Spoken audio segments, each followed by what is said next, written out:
신문을 읽어줘. 4월 15일부터 19일까지. 부동산 전세값 밑으로는 안 팔려. 무너지는 빌라. 허구 깡통 전세 경매 쏟아져도 서울 빌라 낙찰률 10%대로 뚝. 똘똘한 한 채의 선호의 찬밥 신세. 전세 보증보험 강화. 전세가 하락. 실거주 투자자 모두 외면 문제. 5년 전 서울 빌라를 매수한 김모 씨는 올해 겨울을 앞두고 결혼을 앞두고 이사를 가기 위해 빌라를 매물로 내놓았다. 70곳 넘는 공인중개업소의 중개를 의뢰하였지만 집을 보러 온 손님은 한 명뿐이었다. 14일 경매 전문업체 지지옥션에 따르면 21년도 32%에 달했던 서울 빌라 경매 낙찰률은 지난해 10%대로 떨어졌다. 낙찰률이 10%라는 것은 경매에 10건 나오면 한 건만 낙찰된다는 의미다.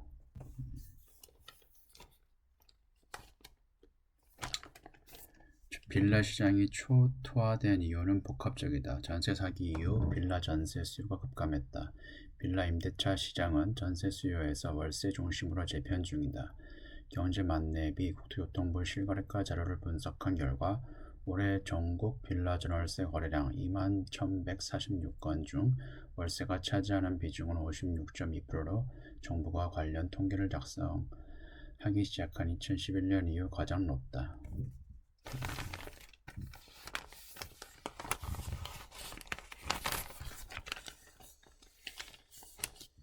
아파트보다 저렴하게 거주하는 빌라 실수요는 아예 실종이다. 문재인 정부 각종 규제로 실거주 한책을 장려한 정책 탓이 크다.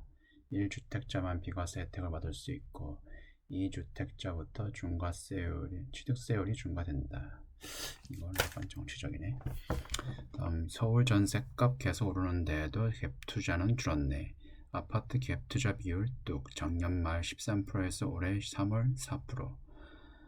전세값 상승폭 크지 않고 집값 상승 기대도 작은 탓. 서울 아파트 전세값이 1년 가까이 상승세를 지속하고 있지만 갭투자는 여전히 잠잠하다.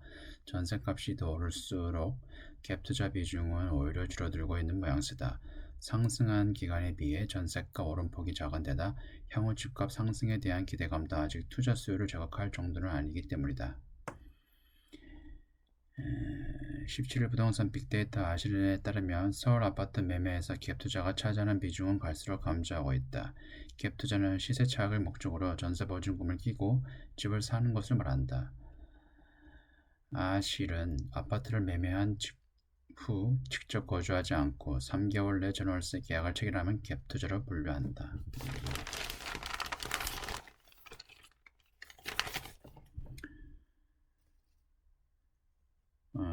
부동산 알릴 1사에 따르면 지난달 서울 아파트의 전세가율은 47.5%로 집계됐다. 서울 아파트 전세값이 오르기 시작한 지난해 5월 46.8%보다 높아지긴 했지만 큰 차이를 볼 수가 없다. 지금 전세가율이 47.6%인데 이때 가장 아파트값 가장 저점이 2016년도에는 거의 전세가율을 서울 아파트 기준으로 해서 거의 한 70%까지 올라갔었어요. 그러면 지금 한 50%에서 약간 20%의 갭이 있다는 거거든요. 그러니까 나중에 전세가가 더 올라가고 그 다음에 아파트 값이 더 내려가면 그때 아파트를 매입을 해야 됩니다. 2012년도에도 그때는 또 분양이 엄청 안 됐는데도 불구하고 2012년도에서 2014년도 아파트 값은 계속 하락을 하고 또 전세 값은 계속 상승을 했었습니다.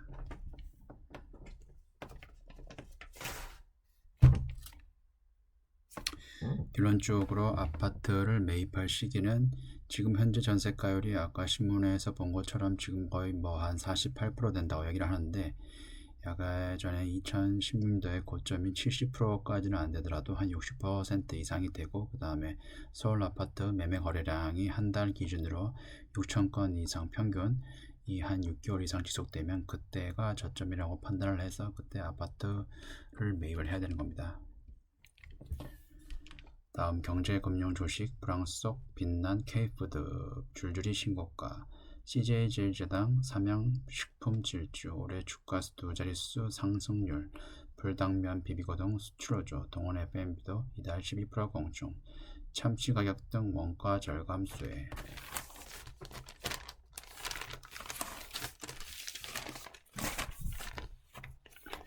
매크로 불확실성의 국내 증시 조정기가 진행되는 가운데 대표 경기 방어주의 음식료 업종에서 신고가가 쏟아지고 있다. 한국 대표 식문화 브랜드 힘으로 수출 호조가 계속되고 원가 절감까지 더해지면서 강력한 실적 성장성이 주가를 견인하는 모습이다. 인기라면 불닭볶음면을 대표 상품으로 둔 삼양식품 주가는 5.89% 상승하며 역사적 신고가를 경신했다. 지난해에만 70% 급등한 삼양식품 주가는 올해 들어서도 20% 상승 중했다. 비비고 햇반 브랜드로 유명한 CJ 제일제당 주가도 최근 상승세를 탔다. 이달 들어서만 11.39% 오르며 52주 신고가를 기록했다.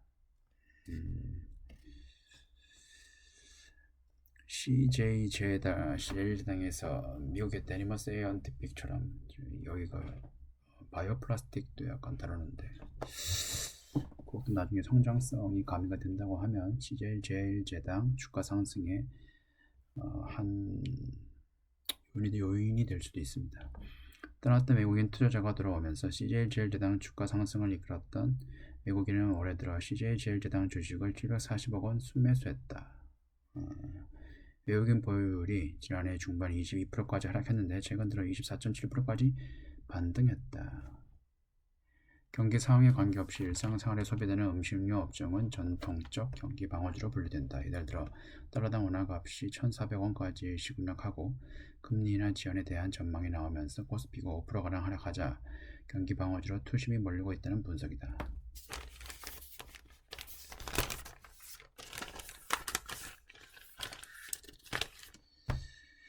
동원 FMB는 참치, 그렇지, 참치. CJ 제일제당은 바이오 생물자원 사업 동안 영위 중인데 바이오 업황 회복과 고마진 제품 판매 확대로 턴어라운드가 기대된다.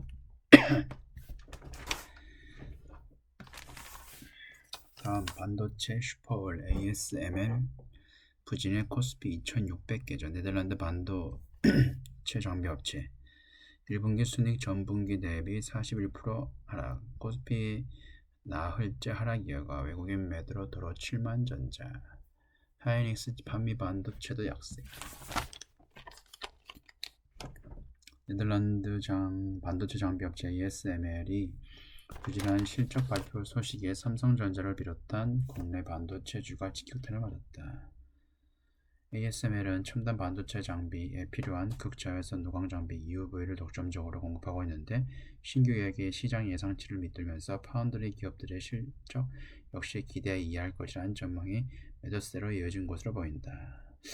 약간 신문에서 여기 조사를 하는 사람이 잘 몰라서 그러는데 EUV가 있고 또 DUV가 있는데 DUV 같은 경우에도 중국에서 많이 수입을 하고 EUV 같은 경우에는 이게 신규거든요. 신규라 가지고 이미 작년 겨울, 작년 가을에 이미 다 입찰을 해가지고 계약을 딴 거예요. 그래서 작년 대비해가지고 이게 지금 계약이 실적이 적게 나왔다는 거지.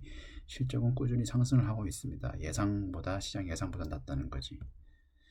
이것 같은 경우에는 없어서 못 파는 거기 때문에 제가 봤을 때는 큰 의미가 없습니다. 여기는. 삼성전자 17일 삼성전자 주가는 전달보다 1.37% 하락 마감했다.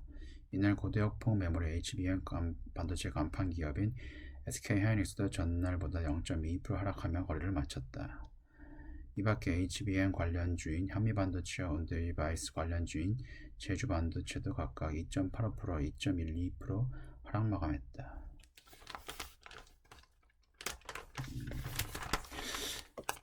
이번 달 4월 25일 날 실적 삼성전자 이때도 하이닉스 하는지 모르겠는데 발표하는 실적 발표할 때 잘 봐야 되는데 여기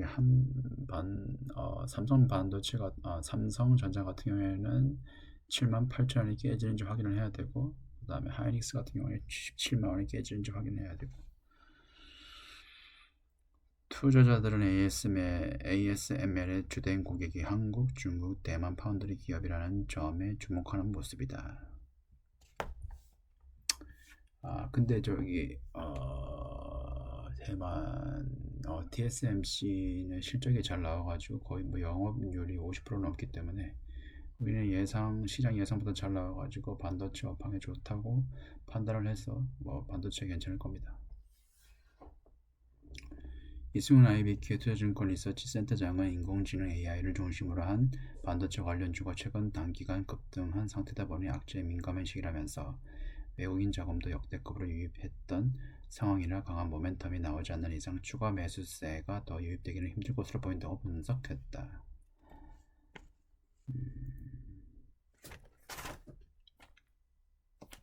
다음 자산 시장 요동. 금값 2,500불, 유가 130불까지 뛸 수도. 이란 공격 직전부터 유가 상승, 추락된 40%더 폭등 전망도. 안전자산 금 수요 계속 몰려 올해 들어 가격 14% 올라 비트코인 등 급등락 주의보. 국내 증시 당분간 살얼음판. 일요일 새벽을 강타한 이란의 이스라엘 공격으로 중동 시장이 고조되면서 글로벌 금융시장도 크게 요동치고 있다. 금융시장이 열리기 전이어서 직접적인 타격은 없었지만 비트코인 등 위험 자산이 급락하고 금 같은 안전자산은 급등하는 등 변동성이 크게 확대됐다. 원자재 개발 인플레이션 우려까지 나오는 가운데 단기적으로 유가 급등은 불가피하다는 전망이 지배적이다. 중동은 세계 원유의 3분의 1을 생산하고 있어 이라는 석유 수출 기구 오펙에서도 세 번째로 원유 생산량이 많은 국가이다. CNBC 방송 인터뷰에서 무력 충돌, 이 국제 원유 주요 운송로인 호르무즈 해협 봉쇄로까지 이어진다면 유가가 배럴당 120에서 130달러까지 치솟을 수 있다고 전망했다. 그러면은 미국은 또 인플레이션 우려로 기준금리 인하가 또 미뤄질 것이고 거기에 대해서 뭐 국채금리, 미국 국채금리, 장기금리도 상승을 할 것이고 그러면 또 성장주가 상당히 안 좋을 것이고 시장은 중동 사태로 위험 회피로 급전했다. 금에 투자했다. 이게 일가에서는 2,500달러까지 찍을 수 있다는 전망이 나옵니다. 금을 너무 일찍 팔았어.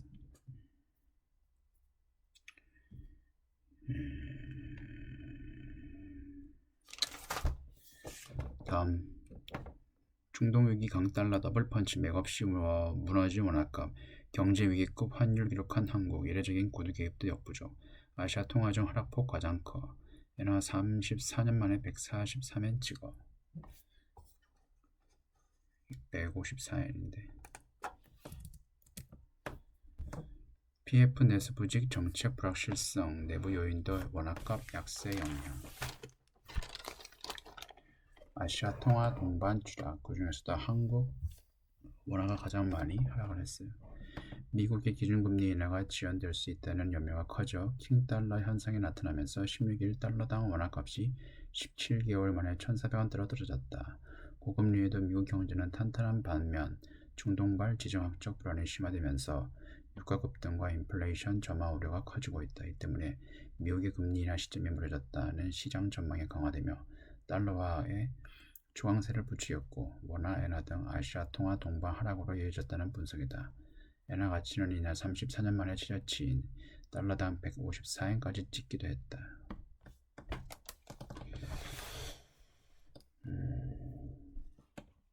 이날 서울 외환시장에서 달러당 원화값이 전 거래일보다 10.5원 내림 1394.5에 거래를 마쳤다. 원화값은 이날 1389.9원에서 출발해 하락폭을 키우며 오전 11시 반에는 1,400원에 거래됐다.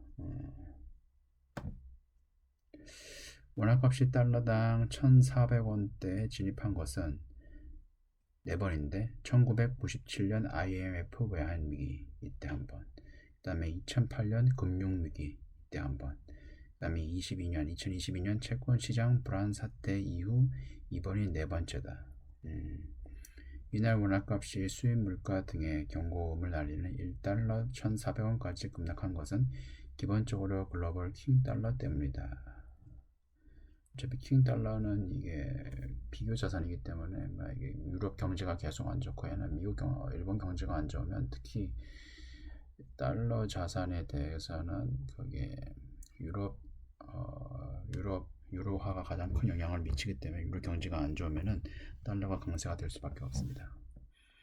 이날 뉴욕 채권 시장에서 미국채 10년물 금리는 정중한데 4.663%까지 치솟았으며 전날 대비 0.08포인트까지 오른 4.6%를 거래를 마쳤다.